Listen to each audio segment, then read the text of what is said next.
Hi, hello, eighth grade girls. Hope everyone's doing well today. I'm here to talk to you for a few minutes about The Giver. We're starting to get into like the nitty gritty parts of the book. I'm getting a little glare. Trying to fix that. Okay. Um, I want to go over chapters 11 and 12, which you were supposed to read, and give you a little bit of precursor about some of the other things that are coming up in the book. Because this book is weird. There's a lot of weirdness in it. I want to remind you that this is dystopian. So even though the citizens don't necessarily realize that their society is totally whack, we as readers completely do. And in some cases, it makes you feel like, oh, this is a little bit weird. And the purpose isn't to make you uncomfortable. The purpose is to make you think, how do I feel about these things? How do I keep things like this from happening in our society? And in many ways, some of the things that they talk about in The Giver do happen in our society, and we're just not aware of it. And maybe it's not to that extreme extent. But there are a lot of things that are going on around us that we need to be aware of. And we can't be like these citizens of the community who have all this wrong going on, but they don't notice. So, this is part of the reason why we read books like this, is so that we can think about these things, like sameness, like being controlled, making your own decisions, and family, love, life, what's important, and how do we preserve these things the best we can. And we have a big responsibility, especially as Christians, to stand up for what we believe is right. And so, things you disagree with in this book, that's okay. Go ahead and disagree with it and look at it and say that's not right.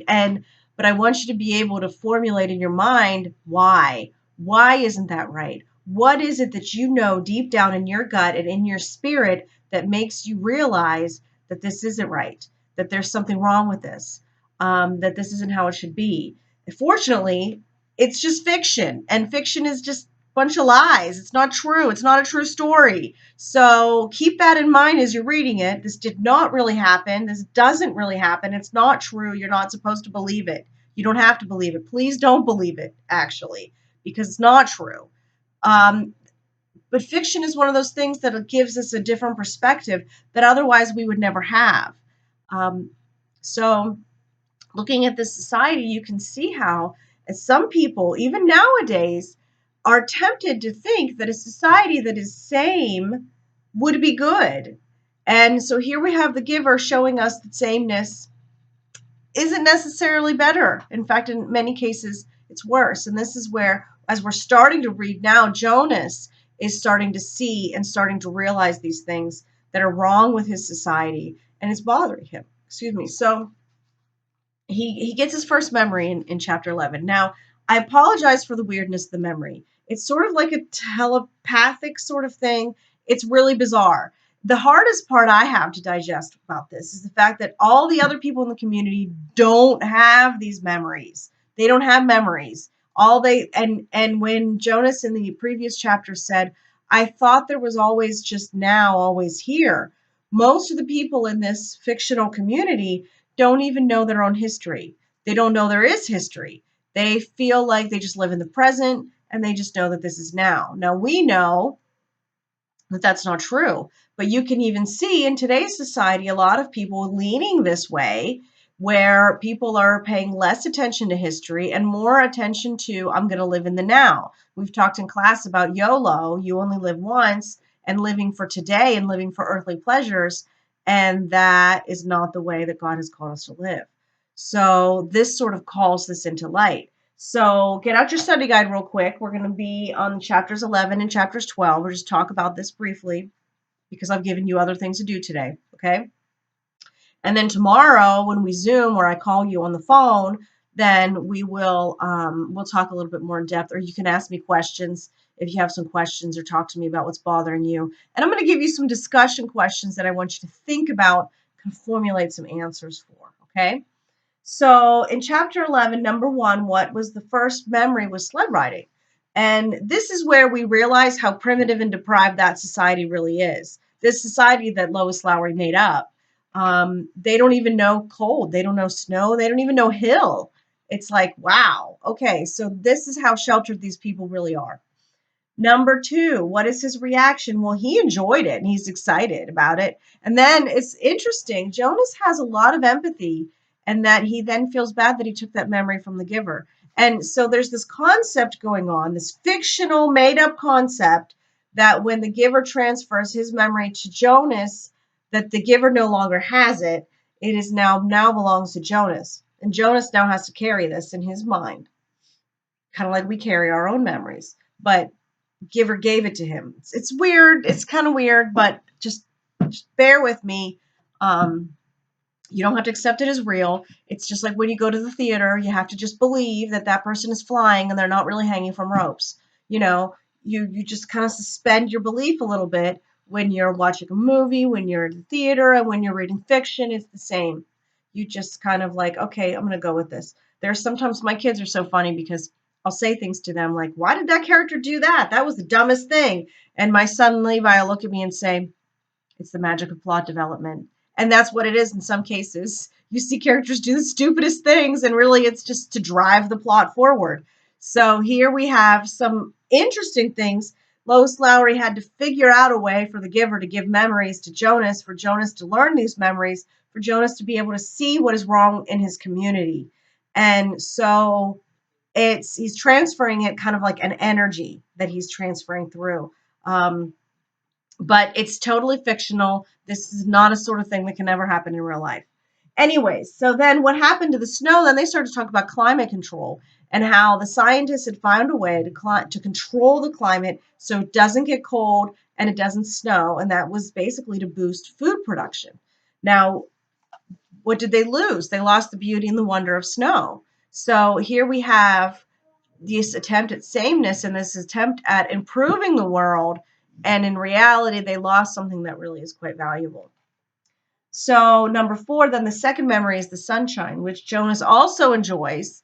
And then this brave little boy says, well, give her, you said that somebody said this might be painful.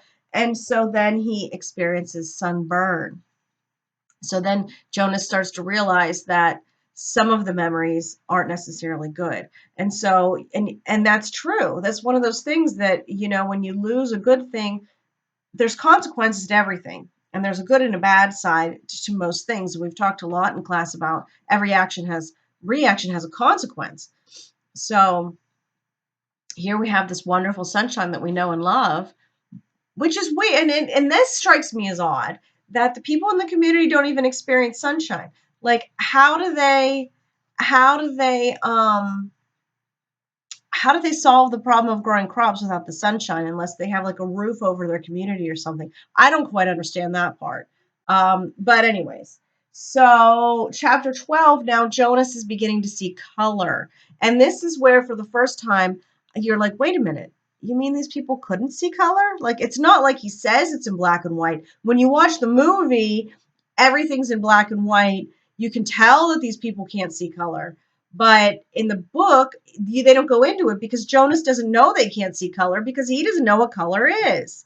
So in what happened? So in light of sameness and making everyone the same, these people have lost their ability to see color. And Jonas is like, wait a minute, but it's beautiful. And so number two, the giver shows him the sled, the red sled, and then starts to show him other red because this is the color that Jonas started to see first. And that's the ability to see beyond, is seeing red. So what happened in the community versus memory? In the community, people don't see red because of the sameness. And excuse me, the giver even mentions how the genetic scientists must be going crazy over red hair like Fiona's because they're trying to make everyone the same. And this is one of these things for us to examine in this book, is individuality versus sameness. And this be yourself that we believe that everyone is created unique. But then there are other people in the world who feel like we'd be better off with everyone being the same. So here you have everything's the same, but they've lost the beauty of color. And so what does Jonas think of sameness? He doesn't really like it at this point. He's like, wait a minute, but we've lost color. We lost snow. We've lost sunshine. And Jonas already is not a fan of sameness. And um, so he's sort of like,